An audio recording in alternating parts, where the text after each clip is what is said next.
There's a phrase that keeps coming up in conversations with the parents that I work with what I'm reading online, with the emails that I'm getting within my inbox. They're saying, he's technically an adult now, but why can't he leave his room? Or she's turned 18 and everything just stopped. Every support we had is gone. Or simply, why didn't anybody prepare me for this part? These families are exhausted and struggling with the transition of what happens as your child transitions into adulthood. If that's where you are right now, then this episode is made specifically for you. And I want you to know you are not alone, or not as alone in this as it might feel. Welcome to the Attuned Spectrum podcast. I'm Chantal Hewitt, an ADHD mum, experienced educator, and autism support coach who understands your path because I also walk it daily. This is your space for real conversations that empower your autistic child, yourself, and your family to thrive.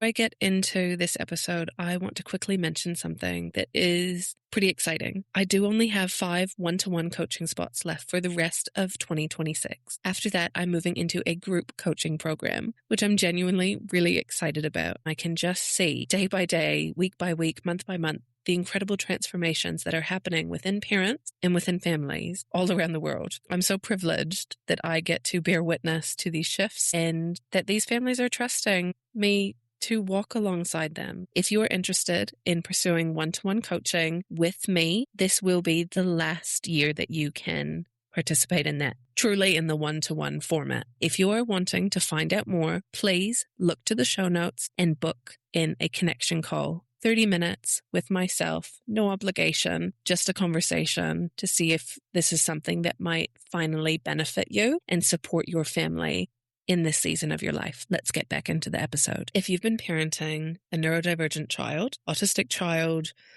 ADHD, perhaps they're ADHD, so autistic and ADHD as their neurotype. Maybe they have just recently come across PDA and realized that they are PDA. Maybe you have known for quite some time. The research is only just starting to catch up. So for a lot of the parents who have teenagers and young adults, PDA may be a new diagnosis as a profile for their child. They may have been looking at autism for years, and then all of a sudden PDA comes to the forefront. They may have had an oppositional defiance disorder for their child and then realized, well, hold on, my child isn't oppositionally defiant. They have a nervous system disability. You may fit into one of the categories that I have just explained. So if you've been parenting a neurodivergent child and now you're going, or maybe you've always known that your child is PDA and they are demand avoidant and they have this need for autonomy, and when they don't have it, their nervous system feels danger and threat, and that is real. And you know it's real because you've been parenting your child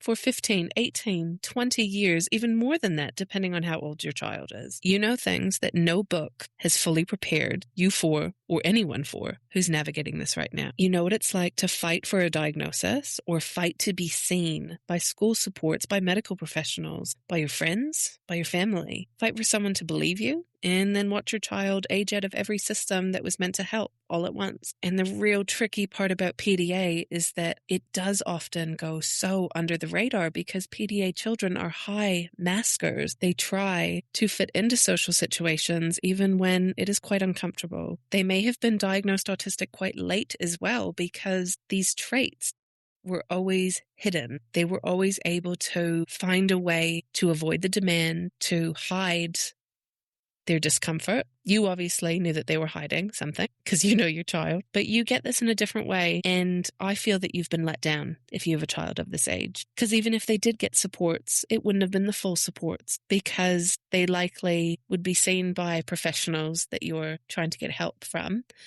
as only meeting some or most of the autistic criteria as states in the DSM-5, which is, by the way, very outdated, or if they are a female or assigned female at birth, and they are and have been socially and have put in this place of masking to fit in from such a young age. The differences that the research shows between females and males and the social expectations, and we don't mean to put these in place so much of the time, but they're there. And they do affect autistic women and autistic females, autistic girls so much more differently. So if you're listening and you've had some support, PDA is really hard to get that support within the systems. They usually sit on this cusp of high anxiety, possibly OCD behavior. And they may have OCD as well. So I'm not discrediting that at all. My scope is coaching, not psychological assessment. But in my experience, those are the misdiagnoses or the diagnoses that come first before PDA is discovered. You know what it's like to grieve quietly? Not grieve your child. Your child is here and you love them completely. But the future for your child that you imagined might be a bit different than what is in front of you. The milestones that haven't happened yet, the milestones that you are watching your friends go through with their children. The independence that feels further away than it did 5 years ago. I hear that, all of it, and I want to say it clearly. This isolation, the isolation of this stage is real, it is under-acknowledged, and it is not a reflection of anything that you have done wrong as a parent to your child. Stay with me today in this episode because I'm going to walk you through 3 mindset shifts that I genuinely believe will change how you see what is happening right now in your home with your child. And the third one in particular, I just had a family share with me that they wish that someone had given them this information years ago. There's a term that keeps appearing in conversations about autism and adulthood that people are naming as the services cliff. Not sure if you've come across that in social media, but I had a little peruse the other day and this is something that came up. And it was actually nice to see a name for it, a collective name. And that describes exactly what it sounds like. The moment a young person turns 18, 21, whatever the age may be, wherever you are in the world, the supports that they had access to that were supporting and holding things together, they simply just disappear because they've had a birthday. Not gradually, sometimes not with a thought out transition plan that actually works. It's just gone. And for young people who are PDA, this transition is particularly brutal because PDA, by its nature, makes structured environments and formal support systems very difficult to navigate, even the ones that are low demand, because they still remove autonomy. And we think your child isn't 5 anymore, they're 15 or 25, and they not only need a say in their development and where they're at, but if they're PDA, they need that say so badly that anyone who doesn't give it or any structured system that doesn't offer it to them will create a threat response in their body. And when people don't understand that, the young person, the young adult, it's very hard for them to feel supported. So they do retreat, and it looks a lot like failure or laziness from the outside, but it's not. The systems that exist for autistic young adults were not designed with the PDA profile in mind. And I do just want to say that this is not an attack at any system meant to support autistic teens or adults. It is simply an indication of the spectrum of autism, the varying support needs that an autistic person will have, that an autistic teenager, young adult will have. And we're all trying to figure out where the demand avoidant profile, where PDA fits along within that. Where does it sit if you don't have a diagnosis? Where does it sit if your teen or your young adult's ADHD? What traits are ADHD versus PDA versus autism? It's so much to manage. And when we think of the traditional supports for autistic adults, a lot of them are very traditional. They are very routine-based and rhythmic and supportive of life skills and independence, which is great. But with a PDA person, the demand of learning those things is a lot. So what parents describe as a child who was already struggling, suddenly losing whatever scaffolding, so whatever supports existed before, and then often retreating further now that they don't have those supports in place. Often it will look like a burnout, and it probably is, depending on the traits that they're showing. And what's also showing is a parent left holding everything together with no roadmap and no one to get support from. If this is your experience, it is not unique to your family.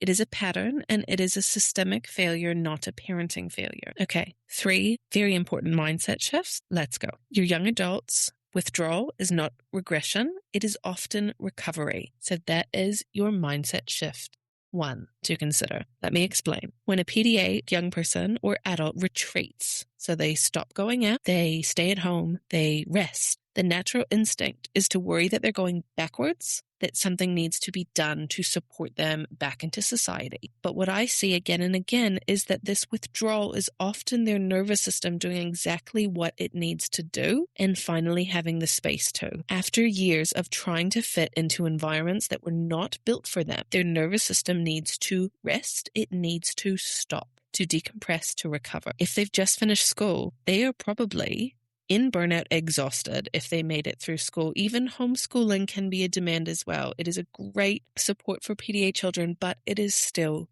challenging for them and for those who homeschool them, because when they finish, what next? There's still that demand, that expectation. Reframing retreat as recovery rather than a failure does change everything about how you respond to the behaviors that you're seeing. So instead of just saying, my child won't get out of their room, they're 17, 18, 19, they can manage hanging out with a friend one day, they can manage this the next, but they refuse to have a job, they can't handle working, or they can work, but then they come home and they have no capacity to cook their own dinner. Yet society tells us that we should have prepared them for this independence of what happens after high school. And even if we tried, it doesn't mean that it would have stuck with our PDA young person. So this reframe, this mindset shift, this change in languaging and thinking changes everything about how you respond to the behavior that you're seeing. And in turn, it changes how your young person feels about themselves, how involved they might feel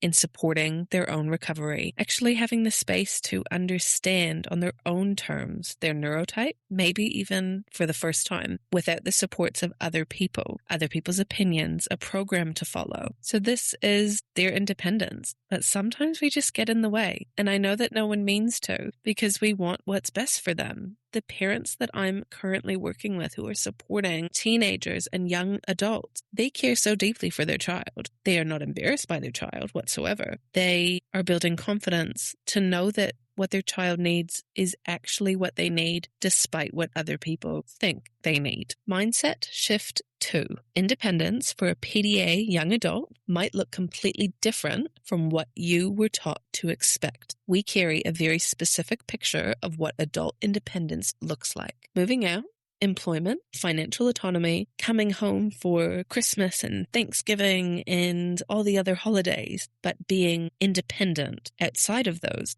holidays. But when that picture doesn't materialize, there's a grief in that, a real grief. And I really want to honor that for you. And I also want to gently offer that for PDA young adults, independence is often built very slowly in small increments from a place of deep felt safety. And I'm not saying that they haven't spent years feeling nurtured and safe, because if you are this committed and you are listening through this podcast episode, I guarantee that you feel those things for your child. You are an incredible parent to them. But as much as they had you, the demands surrounding them could have actually done the opposite of creating that independence. I'll give you an example. I'm going to use sports. If a child grew up playing sports, a PDA child genuinely loved it. It was their outlet. They were committed. They loved being a part of a team. And as much as your child may have enjoyed that, it is still a demand. And also important to remember is if somebody is PDA, feels they are PDA deep in their bones, if they know that that is their neurotype, and I'm speaking at the moment from myself, there are so many things that I love doing, genuinely love doing, and I could want to do something so badly.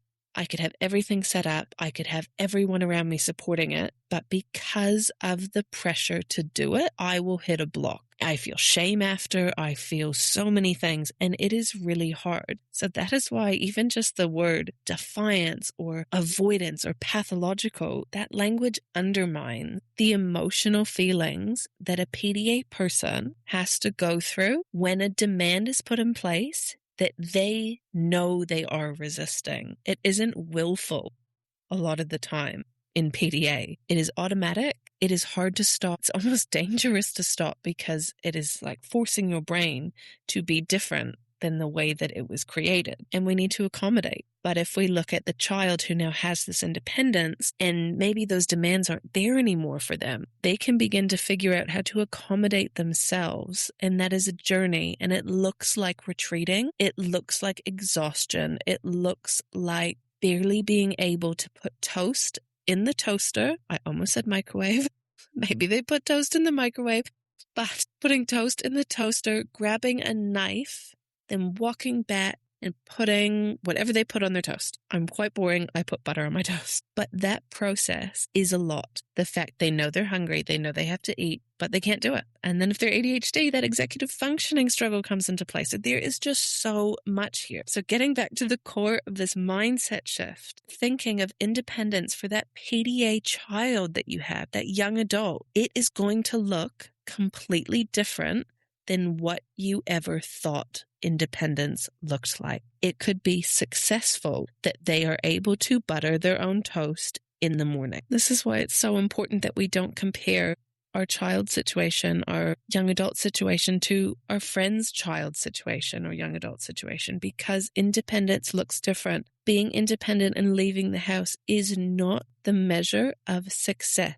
If you are listening and you have a feeling or this idea that independence equals success, it is relative to the child, the neurotype, the person, the situation. But what else is that it actually doesn't need to equal success. And that is a really dangerous story that we're telling ourselves. Think of the pressure that puts on us. And in turn, our child, they could be in burnout. They could be trying to figure out that they're PDA. They could be trying to just get by day to day. And because we have been pushing towards this pedestal that we have put success on, give yourself permission for it to look different, because that in itself can make a big difference in how you support your PDA young adult who you feel is struggling, and if they are really struggling. So it may look less like launching forward towards something, and it might look much slower. It might look like 3 steps forward, 20 steps back, carefully expanding what feels possible for them as they rebuild capacity. So it's a different timeline, and that is not the same as no progress. Okay, mindset shift number 3. Your role hasn't ended. It has just changed. There's a message parents of adult children often receive that your job is done, that stepping back is healthy. And for many families, yes, in the right context, for specific children, teenagers, ones that aren't struggling to understand their neurotype and support their neurotype and recover from burnout, that may be correct for them. For PDA families, it is more nuanced. Your young adult still needs co-regulation. They may still need nervous system safe relationships as their foundation. The form of that changes. It becomes less about managing and more about witnessing, less about directing and more about being a steady presence and support for them. And it might feel slow, and that is the hard part. Your steady presence in their life, whether they're at home with you, whether they have moved out of the house, that is a real and a valid role. It is not enabling their behavior. I will say that again for those in the back. You are not enabling lazy behavior if your PDA child is recovering from burnout. If they are taking their time, if they are relearning and taking control over understanding where their capacity lies, it is attuned support that you are giving them for a nervous system that genuinely needs it. And you are allowed to honor that, even when the world suggests that your child, your 18-year-old, 20-year-old, 25-year-old, maybe even 30-year-old, when the world suggests that that child should be standing on their own feet by now. What that looks like, standing on their own feet, will be different from child to child. And it is not a measure of how much you have succeeded as a parent. So what does this look like in real life? I've given some examples, but as we're wrapping up, I want to leave you with a few thoughts. For parents in this stage, the most helpful things that I see are often very quiet. And what I mean by that is that they are learning, like really learning, to reduce pressure in language that causes pressure or expectation within their home. Not, when are you going to do blah, blah, blah, but instead staying curious, warm, present, without an agenda. And that waiting and not knowing what their future holds is hard. I won't discredit that. It is really hard. But if you push and if you rush, it may become harder. Noticing what your young adult can do, even the small things, even if their capacity fluctuates day by day, rather than measuring them against what they can't do yet. Have a look at where they have come, what brings them to life, even briefly. That's where the connection lives, and you can still tap into that. They don't need to be 7, playing with trains or running around outside for you to connect with what lights them up. And who knows, it might still be trains, and that is okay. And for you, finding a space where you can say this out loud without judgment, where you don't have to pretend that your child is fine, where you don't have to protect anyone from the truth of your reality. That space is not a luxury. For parents of young adults who are PDA, especially, it is often what makes everything change. What I really hope that you will take away from this episode, if you have made it this far, thank you. If you are parenting a young adult who is PDA, whether they have known for years, whether you have known, or whether it is something you have just stumbled upon recently, heck, even if you just figured it out yesterday and you found this podcast, welcome, by the way. If you've been at this for 20 years and you feel more lost now than you did at the beginning, I want you to know something. The fact that there is almost no content, no support, no roadmap for this stage of you parenting your neurodivergent child, that is not a reflection of how rare your experience is. It is a reflection of how badly this community that you are a part of has been let down. You are not alone. Your child's path is not over, and your role in their life still matters so much. Please give yourself grace today. Give your child space if they need it, no matter what anyone else says. If you think they need it, if they need it, then they need it. Make sure you tune into the next episode where we are diving into this guilt that nobody ever gives you permission to speak about. Thank you so much for allowing me into your world today. Wherever you are around the globe, if you like what you've heard, I would be so grateful if you would click that subscribe button and comment below to tell me one thing. What support do you need? This helps me create episodes that truly impact our shared community. By commenting, you not only help yourself, but you help make modern, neurodiversity-affirming autism support accessible to those who are searching for a better parenting approach that actually feels good. I'm Chantal, and I'll see you next week.